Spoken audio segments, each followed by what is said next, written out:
सोचिए, एक डॉक्टर जो जिंदगी बचाने की कसम खाता है, वही अगर मौत का सौदागर बन जाए तो? सोचिए, गुजरात की एटीएस को अगर एक लैब से वो जहर मिले जो इंसान को मिनटों में खत्म कर दे, तो आप क्या सोचेंगे? हाँ साथियों, ये कोई फिल्म नहीं बल्कि हकीकत है। डॉक्टर अहमद मोहिउद्दीन की, जो रिसिन जैसे घातक जहर का मास्टरमाइंड निकला। हैदराबाद से लेकर के दिल्ली तक फैला नेटवर्क, आईएसआईएस के से कनेक्शन और एक खतरनाक साजिश जो अगर कामयाब हो जाती तो देश के कई हिस्से हिल जाते।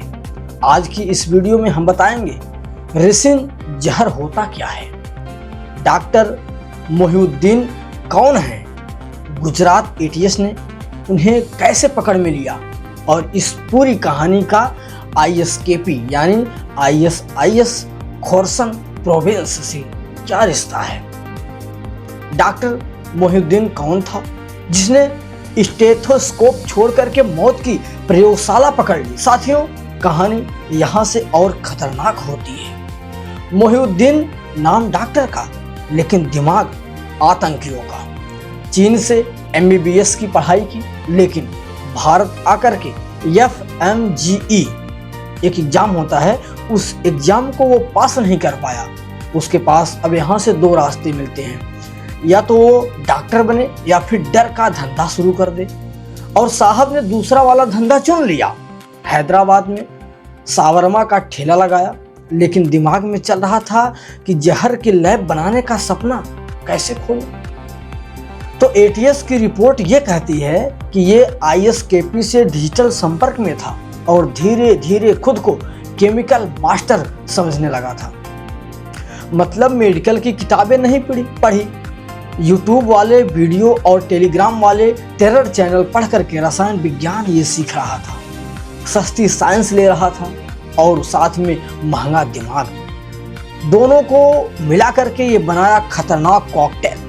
अब जनता को एक बात साफ बता दें कि ये रिसिन क्या है, ये जानना आपका अधिकार है, लेकिन इसे कैसे बनाते हैं ये जानना अपराध है। और मैं वो कभी नहीं बताऊंगा कि रिसिन बनता कैसे है, लेकिन ये आप जान लीजिए कि रिसिन एक अल्ट्रा टॉक्सिक प्रोटीन है। कैस्टर बीन के बीजों में ये पाया जाता है। WHO, CDC और मायो क्लिनिक कहता है कि ये बहुत खतरनाक है, और ये इतना खतरनाक है कि अगर नाक से जाए तो सांस को रोक दे, और पेट में जाए तो खून बहा दे, और शरीर में जाए तो अंग काम करना बंद कर दे। यानी एक जहर जो दिखाई तो नहीं देता है, लेकिन शरीर को अंदर से खत्म कर देता है। अब सोचिए, अगर ऐसे जहर की तैयारी किसी भीड़ भाड़ वाले शहर में हो रही हो तो सिर्फ एटीएस नहीं, पूरा देश चिंता में आ जाएगा, सकते में आ जाएगा। गुजरात एटीएस को एक दिन इनपुट मिला, हैदराबाद में कोई केमिकल से जहर बना रहा है। सूत्रों से पता चला होगा उसे, और इसे आतंकी हमले में इस्तेमाल करने की योजना बनाई जा रही है। एटीएस को पता चला। पहले तो एटीएस को भी लगा कि ये क्या मेमे वाला इनपुट है, लेकिन जब दूसरा इनपुट मिला और तीसरा इनपुट भी मिल गया तो एटीएस की नींद उड़ गई। एटीएस टीम जो थी वो सीधे हैदराबाद पहुंची, और भाई जब घर की तलाशी हुई तो जो मिला उसने एजेंसियों को झकझोर दिया। कैस्टर बीन केक यानी कच्चा माल मिला, कुछ रसायन लैब जैसे उपकरण मिले, और सबसे खतरनाक वहाँ जो वो लोग चैटिंग कर रहे थे वो चैटिंग में मिला, और डिजिटल फुटप्रिंट जिससे आईएसकेपी कनेक्शन की पुष्टि होती है। एटीएस टीम ने उसी रात उसे उठाया, मोहिउद्दीन को, और यहीं से खुली पूरी कहानी। आईएसकेपी कनेक्शन, आतंकी मॉड्यूल टेलीग्राम पर फल फूल रहा था। आईएसकेपी आईएसआईएस का दक्षिण एशिया वाला संस्करण एक साथ जो है जुड़ता चला गया, जो इंटरनेट पर युवाओं को ब्रेनवॉश करता है। एटीएस कहती है कि मोहिउद्दीन का चैट आईएसकेपी से जुड़े कुछ डिजिटल हैंडलर्स जो है वो चला रहे थे, उनसे वो जुड़ा हुआ था, चैटिंग कर रहा था। उससे कहा गया मोहिउद्दीन को कि तुम्हें मेडिकल बैकग्राउंड है तुम्हारे पास, तो तुम स्पेशल काम कर सकते हो। और बस डॉक्टर साहब के अंदर दबा हुआ एक गलत साइंटिस्ट जाग गया। वो सोचने लगा कि मैं दुनिया को दिखाऊंगा कि मैं भी कुछ बड़ा कर सकता हूं। ये है डिजिटल ब्रेन वॉश का असर। साथियों, जहां लोग खुद को दुनिया का सबसे बड़ा साइंटिस्ट समझने लगते हैं brain wash, digital brain wash करने से, जबकि घर में बीन्स पिस रहे होते हैं। एक बात समझिए आप लोग, एटीएस किसी को यूं ही नहीं पकड़ती है। जब एटीएस ने मोहिउद्दीन को पकड़ा तो यूपी और जम्मू से भी 2 लोग उठाए गए।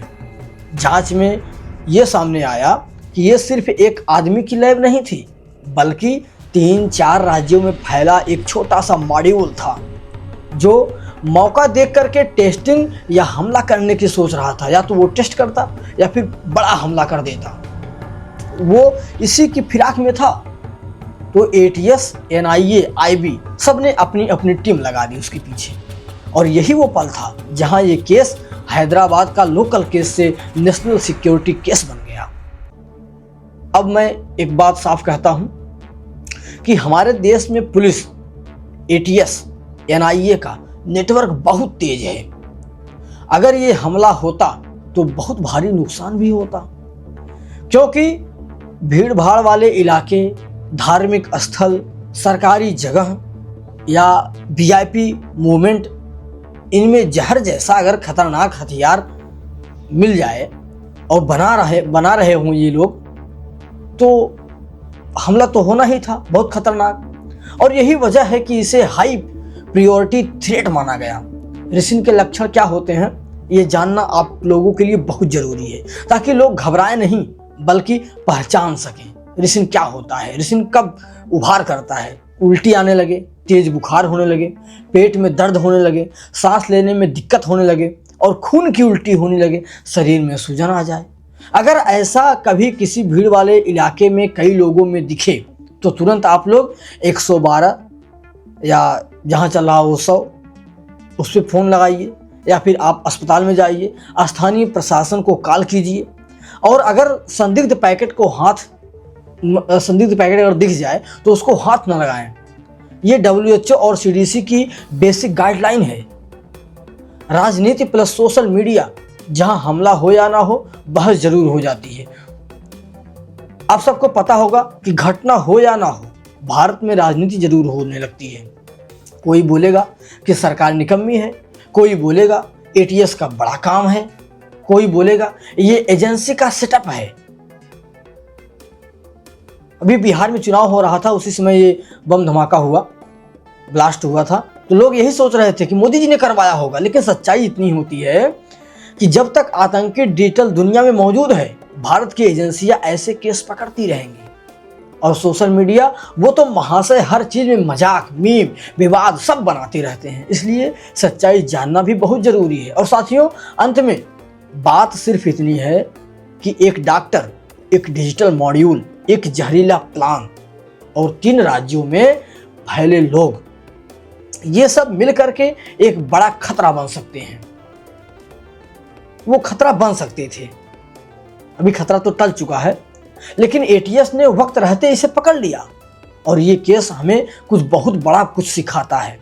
क्या सिखाता है? कि सोशल मीडिया पर ब्रेन वॉश कितना खतरनाक है, साइंस का गलत इस्तेमाल कितना मारक है, और देश की सुरक्षा एजेंसियां कितनी चौकन्नी हैं। साथियों, इस केस की हर डिटेल आपको बताना मेरा काम था, ताकि आप डरे नहीं लेकिन जागरूक जरूर हो जाएं।